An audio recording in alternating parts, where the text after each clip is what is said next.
ఇవాళ కొంతమంది అర్థమయ్యి కాని వాళ్ళు, తెలిసి తెలియని వాళ్ళు ఏదో కొంత బురద జల్లి తాత్కాలికంగా మీడియా మేనేజ్మెంట్ ద్వారా రాజకీయ పబ్బం గడుపుకోవాలనుకునే కాంగ్రెస్ వాళ్ళకి నేను చెప్పేది ఒకటే, నిజం నిలకడ మీద తెలుస్తుంది.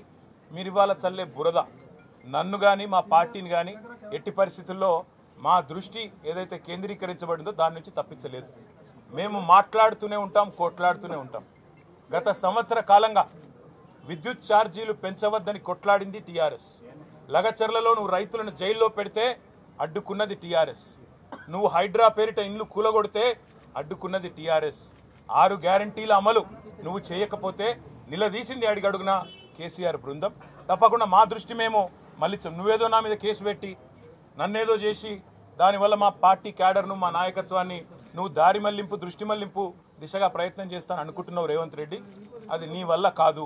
ముమ్మాటికి నువ్విచ్చిన 420 హామీలు ప్రశ్నిస్తూనే ఉంటాం.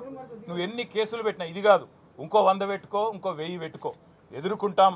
న్యాయస్థానాల మీద, ఈ దేశంలోని చట్టాల మీద, భారత రాజ్యాంగం మీద మాకు సంపూర్ణమైన గౌరవం, సంపూర్ణమైన విశ్వాసం ఉంది.